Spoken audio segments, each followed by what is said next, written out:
At 52, Jennifer Ashcroft had become an undeniable force in the cutthroat world of biotech.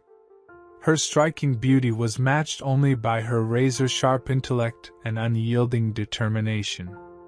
Leading a company at the forefront of brain interface technology, she moved through life with the assuredness of someone who always got what she wanted, whether in business or in her personal affairs. Ryan Breslin, a broodingly handsome 20-year-old, seemed an unlikely companion for the polished and sophisticated Jennifer. A college dropout with a troubled past, Ryan had been drifting aimlessly until a chance meeting with Jennifer redirected the course of his life. Their relationship, though unconventional, appeared to offer mutual benefits. Jennifer found in Ryan a vibrant, youthful presence to stave off her growing loneliness, while Ryan gained financial security and a taste of luxury he had never before experienced. For almost a year, their arrangement thrived in the shadows of Riverton, but as the seasons changed, so too did the dynamics of their relationship. The shift set off a chain of events that would end in tragedy, revealing the dark currents that had been flowing just beneath the town's seemingly pristine surface. Jennifer's rise to power began in the middle-class suburbs of Boston. Born to a high school chemistry teacher and a librarian, Jennifer displayed an early aptitude for science and a deep curiosity about the human mind. Her parents, recognizing her potential, made every sacrifice to provide her with the best educational opportunities they could afford. At 16, her life took a pivotal turn when her science fair project on neurotransmitters caught the eye of a visiting MIT professor. Impressed by her talent, he became her mentor, guiding her through accelerated studies and eventually into the prestigious neuroscience program at MIT. During her graduate studies, Jennifer's ambition took root.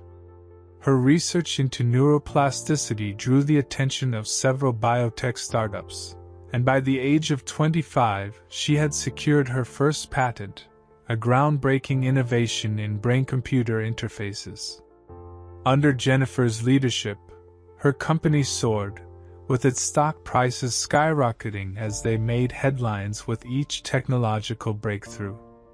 But with her success came a reputation for ruthlessness. Former colleagues spoke in hushed tones about her ability to charm and manipulate, to identify weaknesses and exploit them without mercy. Jennifer's personal life, however, was less successful.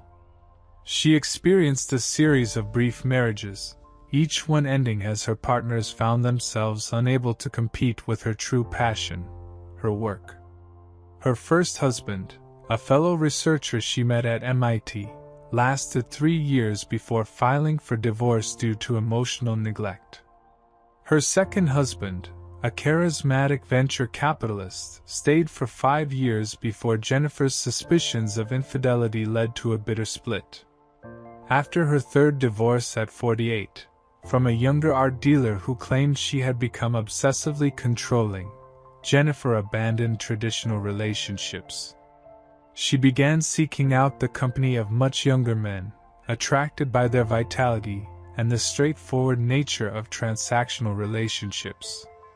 This lifestyle suited her well, allowing her to maintain control while fulfilling her need for companionship and intimacy. But as she approached her 50s, a creeping sense of loneliness began to gnaw at her. It was this vulnerability, carefully hidden beneath her polished exterior, that would make her susceptible to the allure of Ryan Breslin and the destructive jealousy that followed.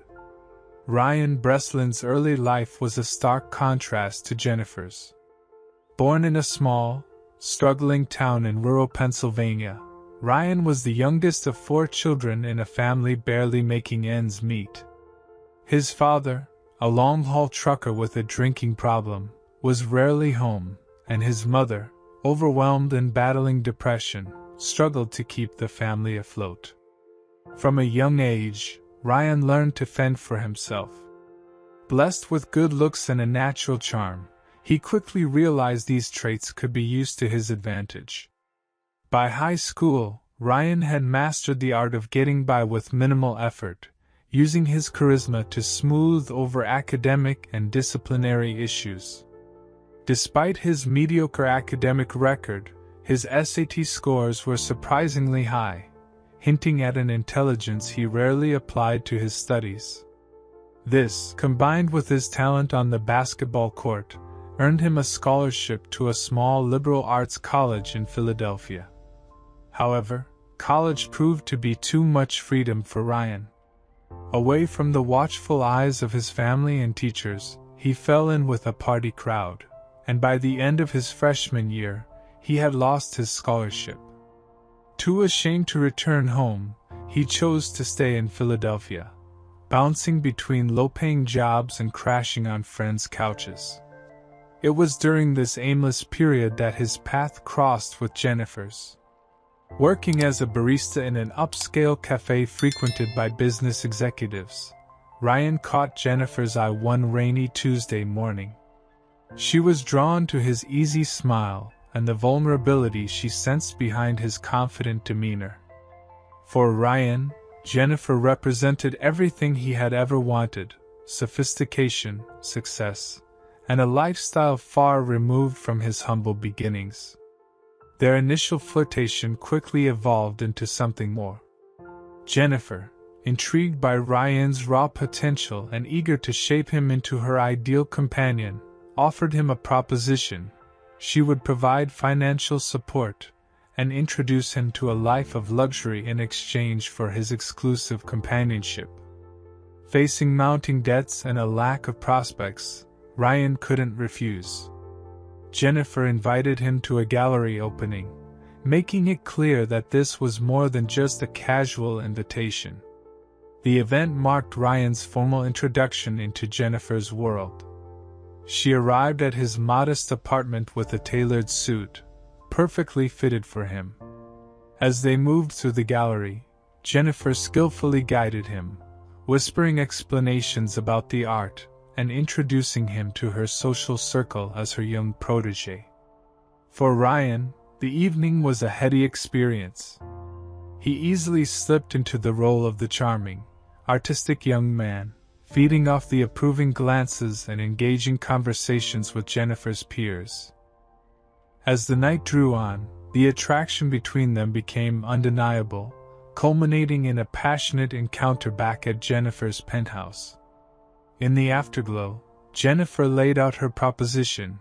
She would provide Ryan with a generous monthly allowance, pay for his education if he chose to return to college, and introduce him to opportunities beyond his wildest dreams.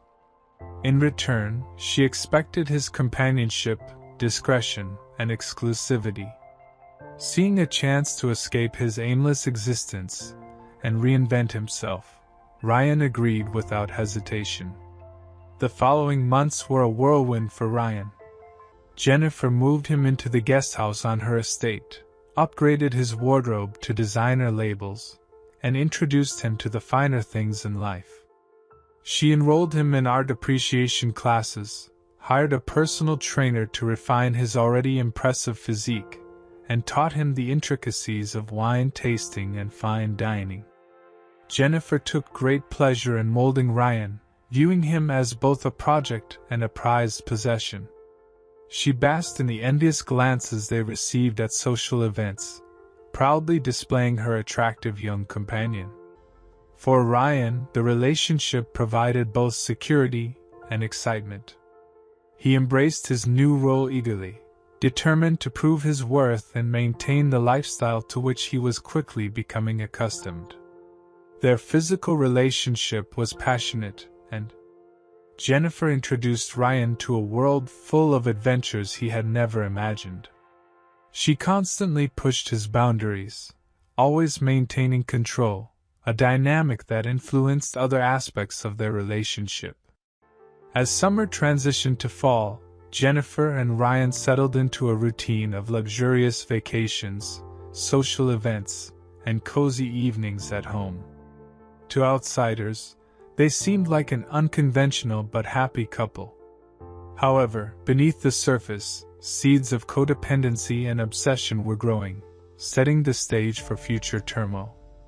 The delicate balance of their relationship shifted with the arrival of Aria Thornton, a 20-year-old art history major at the local university. Aria entered their lives innocuously as a part-time docent at the Museum of Modern Art.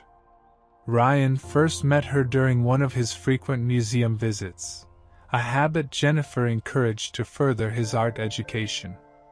Aria's passion for art was evident in her lively descriptions and insightful commentary. Ryan was drawn to her enthusiasm, which was a refreshing contrast to Jennifer's calculated appreciation of art as a status symbol. After the tour, Ryan approached Aria to discuss the exhibition. Their conversation flowed easily, punctuated by shared laughter and a palpable sense of connection. For the first time in months, Ryan felt truly seen for who he was, rather than as an extension of Jennifer. Aria, with her vibrant style and infectious laugh, embodied everything that Jennifer was not. Where Jennifer was polished and restrained, Aria was spontaneous and expressive. Her youth and energy resonated with Ryan, reminding him of the genuine relationships he had sacrificed for his arrangement with Jennifer. Over the next few weeks, Ryan found himself visiting the museum more often, timing his visits to coincide with Aria's shifts. Their friendship quickly blossomed, bonding over shared interests in art, music, and philosophy. Aria introduced Ryan to her world of college parties, indie film screenings, and late-night discussions at 24-hour diners.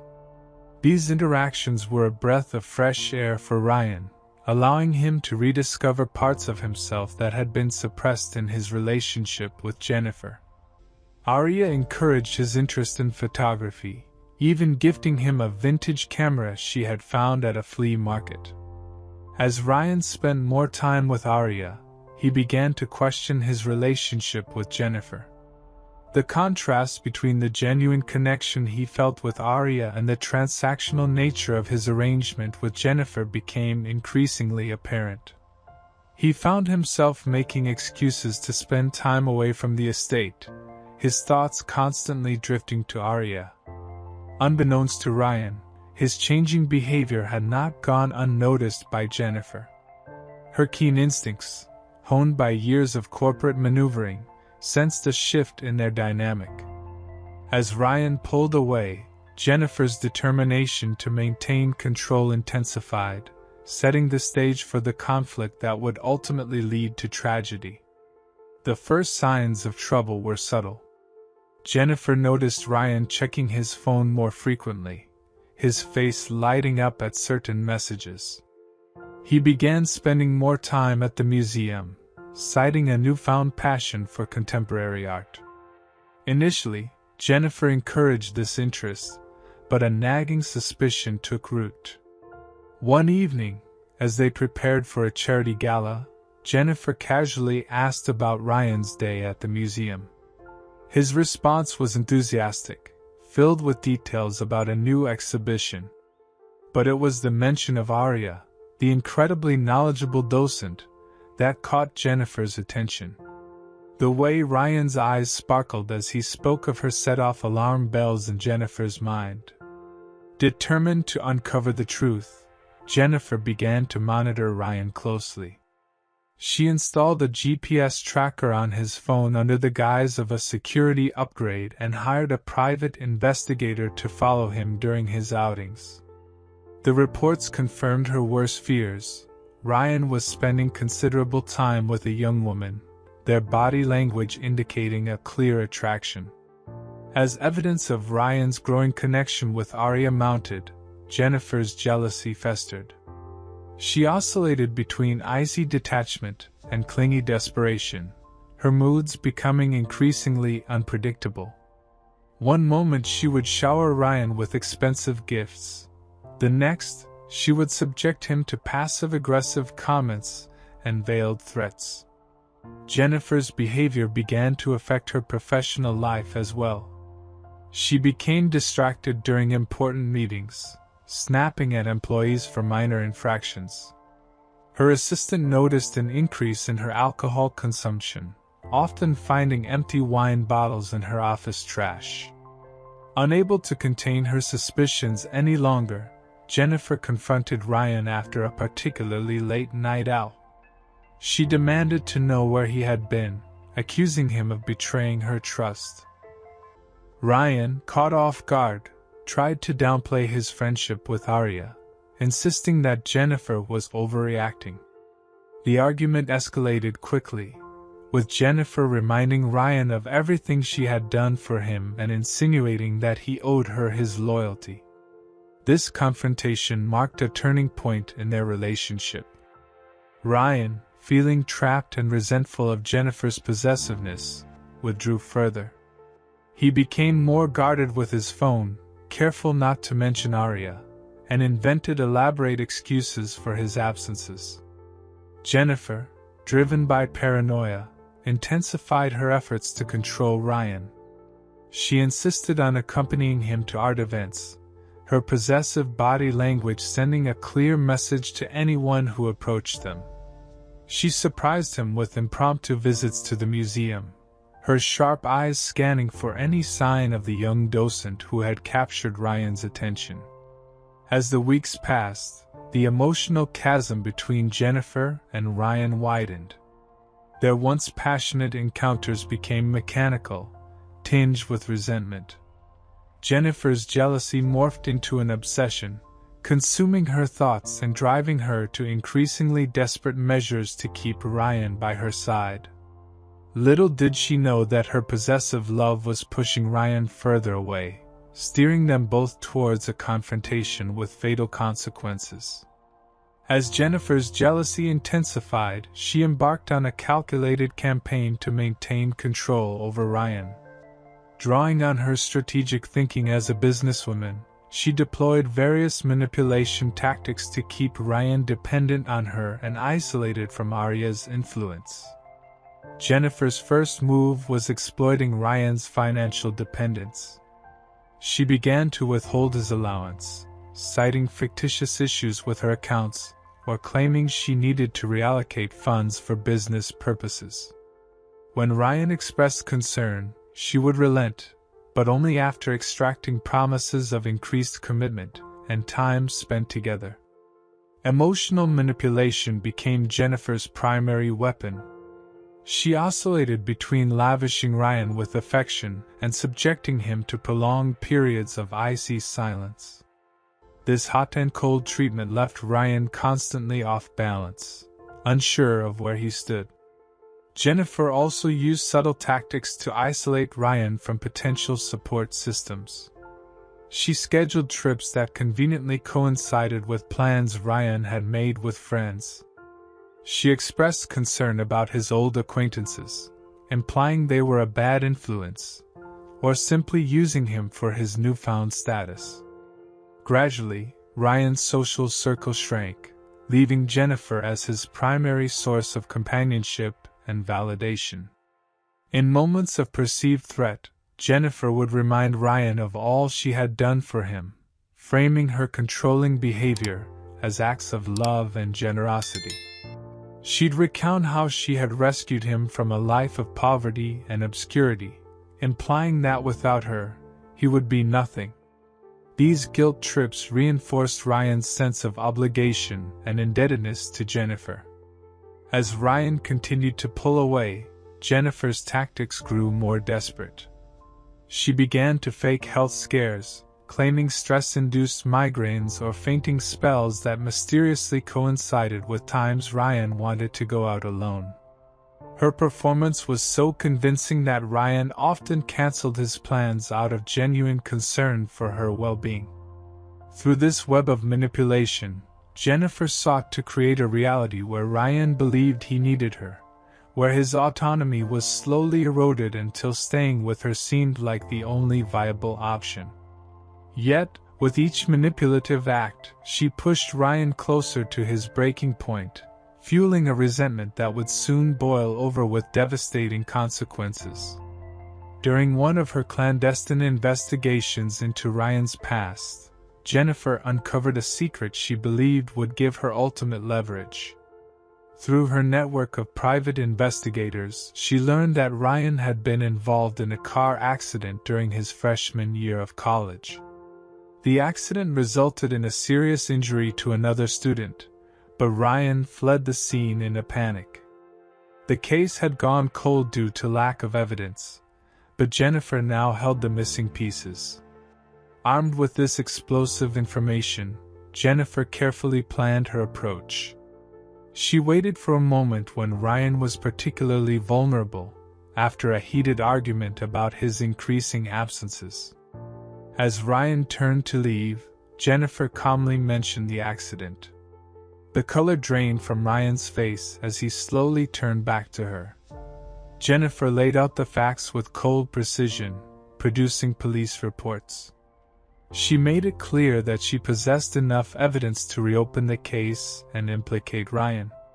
The unspoken threat hung heavy in the air. If Ryan didn't comply with her wishes, she would turn the information over to the authorities. The revelation shattered Ryan. The accident had been the catalyst for his downward spiral in college, the guilt eating away at him for years. He had convinced himself that by leaving his old life behind, he could escape his past. Now, that illusion was cruelly stripped away. Jennifer pressed her advantage, presenting Ryan with a choice. He could recommit to their relationship, cut all ties with Arya, and follow Jennifer's rules to the letter, or she would expose his secret, ruining his life. Trapped and desperate, Ryan initially agreed to Jennifer's demands. He stopped visiting the museum, ignored Arya's increasingly worried messages, and became a virtual prisoner in Jennifer's gilded cage. Jennifer reveled in her victory, believing she had finally secured Ryan's unwavering loyalty. However, the weight of the blackmail soon began to take its toll on both of them. Ryan became withdrawn and depressed, his once vibrant personality dulled by the constant stress of living under threat. He went through the motions of their relationship, but the spark that had initially drawn Jennifer to him was extinguished. Jennifer, for her part, found that her victory left her feeling hollow. The passionate, challenging young man she had fallen for was replaced by a submissive shell. She vacillated between guilt over her actions and frustration at Ryan's listlessness. As weeks passed, the tension in the household became unbearable. Ryan's resentment simmered just below the surface, while Jennifer's paranoia grew. She became convinced that Ryan was plotting against her, looking for a way to neutralize her leverage. The situation was untenable, a powder keg waiting for a spark. That spark came in the form of a chance encounter that pushed Ryan to his limits, setting in motion the final, fatal confrontation between him and Jennifer. The catalyst for the final confrontation came on a crisp autumn evening. Jennifer had dragged Ryan to a gallery opening, parading him before her peers like a prized possession. As they moved through the crowd, Ryan's eyes locked with a familiar face across the room. It was Arya, looking striking in a vintage dress, her presence a stark reminder of the freedom and genuine connection he had lost. Before Jennifer could react, Ryan mumbled an excuse and fled the gallery. He found himself wandering the streets, his mind racing. The chance encounter with Arya had awakened something in him, a fierce desire for freedom, a reminder of the person he once was and could be again. When Ryan finally returned to the estate in the early hours of the morning, he found Jennifer waiting for him, her face a mask of cold fury. The argument that ensued was unlike any they had before. Ryan, emboldened by his realization and no longer willing to be controlled, confronted Jennifer about her manipulation and blackmail. Jennifer, sensing she was losing her grip on Ryan, resorted to her final play. She reminded him of the evidence she held, threatening not only to expose his past but to use her influence to destroy any future he might hope to have. She painted a vivid picture of the ruin that awaited him if he dared to leave her. But instead of cowering, Ryan's resolve only strengthened. In a moment of clarity, he realized that no future with Jennifer, no matter how luxurious, was worth the price of his soul. With a calmness that belied the turmoil within him, Ryan told Jennifer that he was leaving, regardless of the consequences. Jennifer, faced with the reality of losing Ryan despite her best efforts, snapped. What happened next would shock the community and change both their lives forever. As Ryan turned to leave, Jennifer's composure shattered completely. With a primal scream of rage and desperation, she lunged at him, her manicured nails raking across his face. Ryan, caught off guard by the sudden violence, stumbled backward, knocking over an antique vase that shattered on the marble floor. The sound of breaking porcelain seemed to push Jennifer further into a frenzy.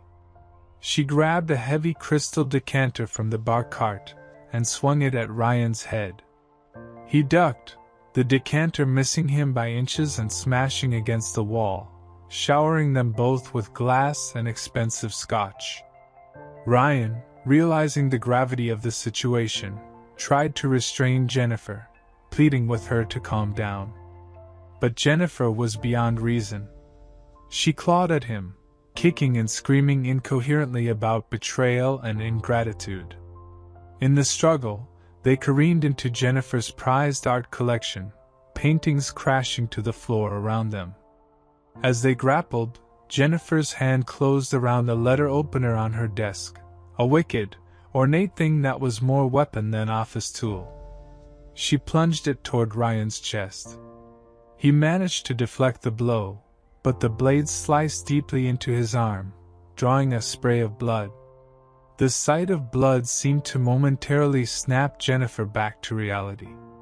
She staggered back, the letter opener falling from her suddenly nerveless fingers. Ryan, clutching his bleeding arm, saw an opportunity to escape and made a dash for the door. But Jennifer, in a final desperate act, grabbed his injured arm, yanking him back with surprising strength. Ryan, acting on pure instinct and adrenaline, shoved her away hard. Jennifer stumbled backward, her heel catching on the rug. Time seemed to slow as she fell, her head striking the corner of the heavy marble fireplace with a sickening crack. Jennifer crumpled to the floor, a pool of blood quickly spreading beneath her hair. Ryan stood frozen, his mind struggling to process what had just happened. The room, so recently a scene of chaos, was suddenly terribly still. With trembling hands, Ryan checked for a pulse, finding none. The realization hit him like a physical blow. Jennifer was dead. In just a day, his entire life was turned upside down. Stumbling out into the cool night air, he left behind a scene of utter destruction that would soon become the center of a sensational investigation. The gruesome discovery was made by Jennifer's housekeeper, Elodia Ramirez, early the next morning.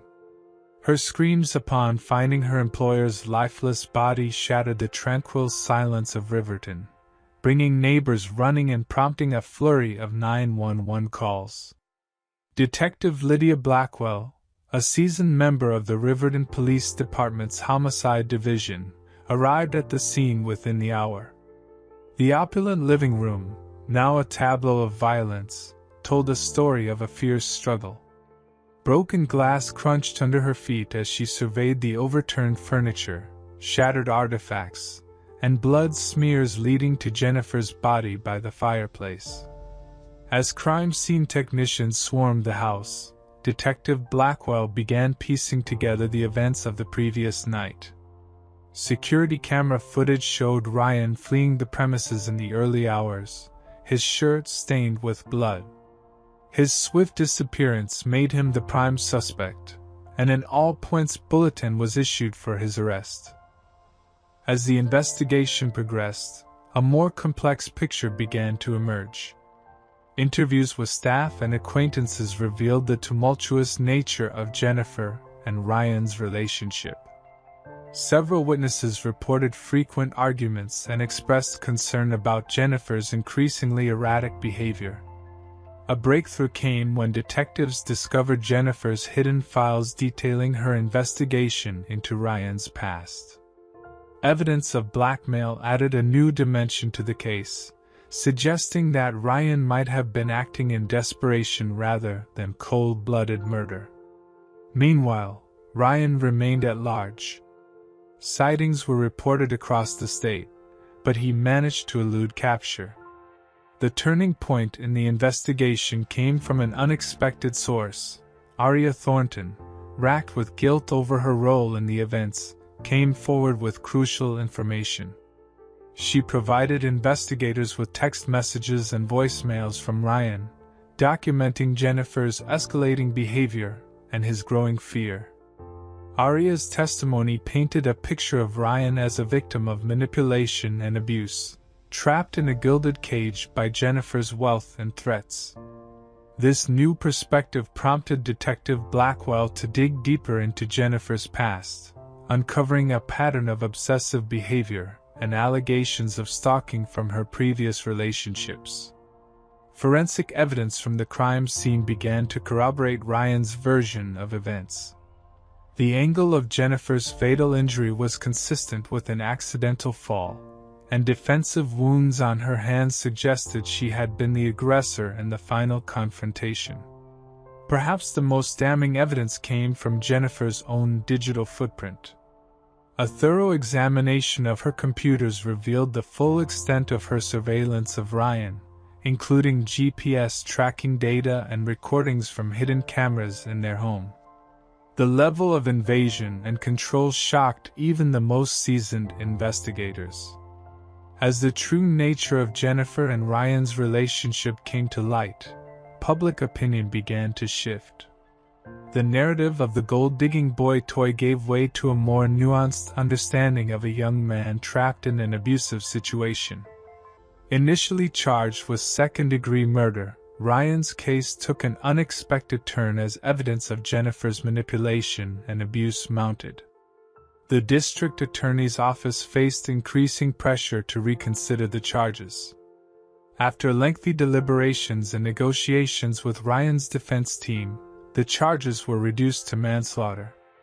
After weeks of testimony and 3 days of deliberation, the jury returned their verdict. Ryan was found guilty of involuntary manslaughter, a verdict that acknowledged his role in Jennifer's death while also recognizing the extenuating circumstances that led to the fatal confrontation. The judge, taking into account Ryan's lack of prior criminal record and the unusual circumstances of the case, sentenced him to 5 years in prison, with the possibility of parole after 3 years. The sentence was met with mixed reactions, some feeling it was too lenient, others arguing that Ryan had already suffered enough.